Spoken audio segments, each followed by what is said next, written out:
Hello friends, आज की इस वीडियो में हम जानेंगे कि यहाँ पे जैसे कि हमने आपको पिछले वीडियो में सामान्य विज्ञान का फर्स्ट चैप्टर हमने रीड करा था और इस वीडियो में हम यहाँ पे सेकंड चैप्टर रीड करने वाले हैं। और यहाँ पे आप देख सकते हैं दृष्टि पब्लिकेशन का ये एनसीईआरटी बुक है और ये हिंदी मीडियम से है। तो यहाँ पे हम सेकेंड चैप्टर ओपन करेंगे और इसमें हम रीड करने वाले हैं। तो यहाँ पर आप ओपन कर लेंगे। ये सारा चीज़ हमने पिछली वीडियो में बता दिया था। अगर आप उस वीडियो को नहीं देखे हैं तो आपको डिस्क्रिप्शन में लिंक मिल जाएगा, वहाँ से आप उस वीडियो को देख सकते हैं। तो यहाँ पे आप ओपन करेंगे तो उसके बाद आपको चैप्टर में आ जाना है और यहाँ पे फर्स्ट चैप्टर यहाँ पे आपको मिल जाएगा। तो देखिए यहाँ पे क्लास 6 का जो है हम सेकेंड चैप्टर पढ़ेंगे, भोजन के घटक। यहाँ पे आप आएंगे तो यहाँ पे आपको हमने फर्स्ट चैप्टर यहाँ पे पढ़ा दिया था और यहाँ पे आज हम सेकेंड चैप्टर पढ़ने वाले हैं। तो यहाँ पे देख सकते हैं सेकेंड चैप्टर में फर्स्ट क्वेश्चन हमारा है, निम्नलिखित में से कौन से भोजन के पोषक तत्व से सम्मिलित हैं। यहाँ पे हमारा ऑप्शन है खनिज लवण, उसके बाद विटामिन, उसके बाद आहारी रेशे, रुचांश। उसके बाद नीचे ऑप्शन दिया है आंसर का कौन सा आंसर सही है। इसको हम नेक्स्ट में पलटेंगे तो यहाँ पे आपको आंसर मिल जाएगा। तो देखिए यहाँ पे उत्तर बी है और यहाँ पे व्याख्या सहित आंसर दिया हुआ है, तो इसको आप देख सकते हैं। यहाँ पे लिखा हुआ है भोजन के मुख्य पोषक तत्वों में कार्बोहाइड्रेट, प्रोटीन, वसा, विटामिन तथा खनिज लवण सम्मिलित हैं। इसके अतिरिक्त भोजन में आहारी रेशों, रुचांश और जल भी होता है। रुचांश हमारे शरीर को कोई पोषक प्रदान नहीं करते हैं। उसके बाद हमारा सेकेंड जो क्वेश्चन है उसमें लिखा है, सेकेंड क्वेश्चन में भोजन के विभिन्न पोषक तत्वों के संदर्भ में निम्नलिखित कथनों पर विचार कीजिए। फर्स्ट है हमारा जो आंसर का फर्स्ट है, यहाँ पे ऑप्शन दिया है तो इसमें से आपको चूज करना है कि कौन सा आंसर आपका होगा। तो यहाँ पे फर्स्ट में लिखा है कार्बोहाइड्रेट तथा वसा हमारे शरीर को मुख्य रूप से ऊर्जा प्रदान करते हैं। सेकंड में लिखा है प्रोटीन तथा खनिज लवण हमारे शरीर की वृद्धि तथा अनुरक्षण के लिए आवश्यक होते हैं।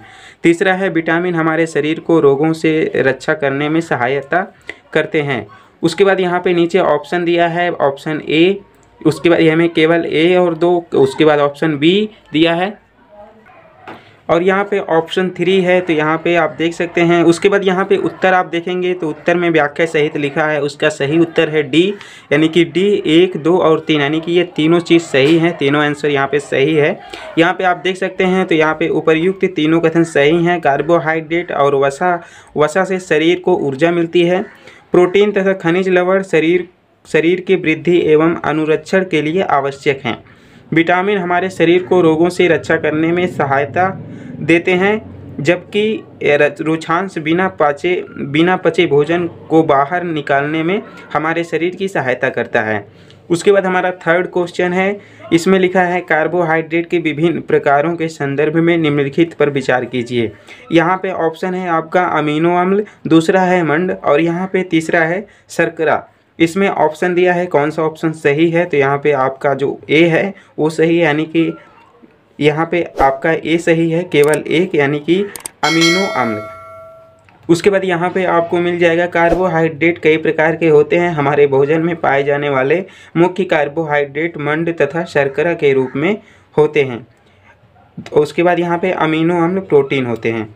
चौथा क्वेश्चन हमारा है वसा भोजन एक महत्वपूर्ण घटक है। वसा के संदर्भ में निम्नलिखित कथनों पर विचार कीजिए। यहाँ पे ऑप्शन दिया है भोजन में वसा की अत्यधिक मात्रा मोटापे का कारण बनती है। दूसरा है वसा शरीर को ऊर्जा प्रदान करती है। तीसरा है वसा की तुलना में कार्बोहाइड्रेट की समान मात्रा में हमें अधिक ऊर्जा प्राप्त होती है। यहाँ पे ऑप्शन दिया है ऑप्शन ए केवल ए, उसके बाद बी केवल 1 और 2, सी केवल 2 और 3, डी केवल 1, 2, 3। यहाँ पे आपका ऑप्शन बी सही है, 1 और 2 सही है इसमें से।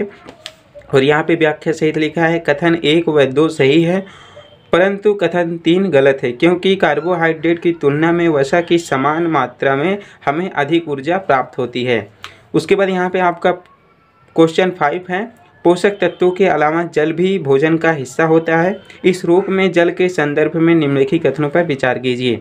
पहला है कुछ सीमा तक शरीर के लिए आवश्यक जल की पूर्ति खाद्य पदार्थों में उपस्थित जल में हो जाती है। दूसरा है जल भोजन में उपस्थित पोषकों को अवशोषित करने और सूत्र तथा पसीने के रूप में अपशिष्ट पदार्थों को शरीर से बाहर निकालने में सहायता करता है। उपर्युक्त आपका कथनों में से कौन से सही हैं? ए केवल एक, बी केवल दो, सी एक और दोनों, और डी है न तो एक और न ही दो। यहाँ पे उत्तर आपका सी सही है, एक और दो, यानी कि यहाँ पे व्याख्या सहित लिखा हुआ है। दोनों कथन सही है। सामान्यतः हमारे शरीर को जितने जल की आवश्यकता होती है वह हमें उन वस्तुओं से प्राप्त होता है जिन्हें हम द्रव के रूप में लेते हैं, जैसे कि जल, दूध और चाय इत्यादि। जल भोजन में उपस्थित पोषकों को अवशोषित करने के अपशिष्ट को शरीर से बाहर निकालने में सहायक होता है। उसके बाद हमारा 6वां क्वेश्चन है, सूची 1 को सूची 2 से सुमेलित कीजिए और सूची के नीचे दिए गए कोड का प्रयोग करके सही उत्तर का चयन कीजिए। यहाँ पे आपको सूची 1 और यहाँ पे सूची 2 है और यहाँ पे आपको ABCD का ऑप्शन दिया है और यहाँ पे आपको जो उत्तर है इसका सही उत्तर आपका ए है। यहाँ पे ए लिखा है, उत्तर ए सही है। यहाँ पे आपको व्याख्या सहित मिल जाएगा। तो यहाँ पे आप देख सकते हैं विटामिन ए की कमी से दृष्टिहीनता यानी कि रतौंधी होती है। कमज़ोर दृष्टि, अंधेरे रात में कम दिखाई देना, कभी कभी पूरी तरह से दिखाई देना बंद हो जाने और रतौंधी के लक्षण हैं। विटामिन बी की कमी से बेरी रोग होता है। दुर्बल पेशियों और काम करने की ऊर्जा में कमी इस रोग के लक्षण हैं। विटामिन सी की कमी से स्कर्वी रोग होता है। मसूड़ों से खून निकलना और घाव भरने में अधिक समय लगना इस रोग के मुख्य कारण हैं।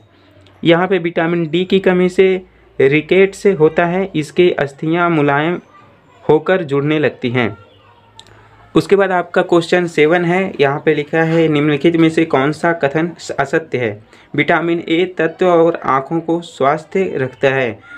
बी विटामिन बी घाव भरने में सहायक होता है। सी विटामिन सी रोगों के लड़ने में सहायक होता है।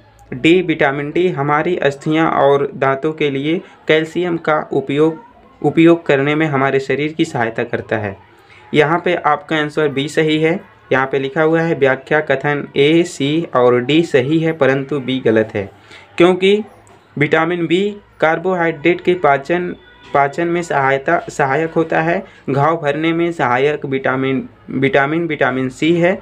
विटामिन सी भोजन पकाने में गर्मी से आसानी से नष्ट हो जाता है। और तीसरा हमारा क्वेश्चन 8वां है, निम्नलिखित युग्मों पर विचार कीजिए। यहाँ पे लिखा हुआ है खनिज और यहाँ पे अभाज्य रोग। यहाँ पे आपको कैल्शियम, उसके बाद अस्थिक्षय, दूसरा है आयोडीन पे घेंघा, यहाँ पे वाटर, और यहाँ पे तीसरा है लौह, यहाँ पे दंतभय। उपर्युक्त युग्मों में से कौन से युग्म सुमेलित हैं, कौन से सही हैं? यहाँ पे आपका जो आंसर है वो है ए व्याख्या लंबी, यहाँ पे व्याख्या सहित है। यहाँ पे लंबी अवधि तक पोषकों के अभाव के कारण होने वाले रोग अभावजन्य रोग कहलाते हैं। कैल्शियम को कमी से अस्थियां एवं दंत क्षय से संबंधित विकार होता है। आयोडीन की कमी से घेंघा होता है। गर्दन की ग्रंथि का फूलना और बच्चों में मानसिक विकलांगता इसके प्रमुख लक्षण हैं।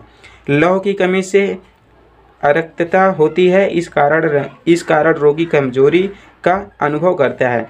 9वां क्वेश्चन हमारा है मानव शरीर में धीमी वृद्धि निम्नलिखित में से किस कमी के कारण होती है? विटामिन, बी है प्रोटीन, सी है वसा, डी है उपर्युक्त में से कोई नहीं। यहाँ पे आपका जो आंसर है वो है बी प्रोटीन। मानव शरीर की धीमी वृद्धि प्रोटीन की कमी से कारण होता है। यदि प्रोटीन तथा कार्बोहाइड्रेट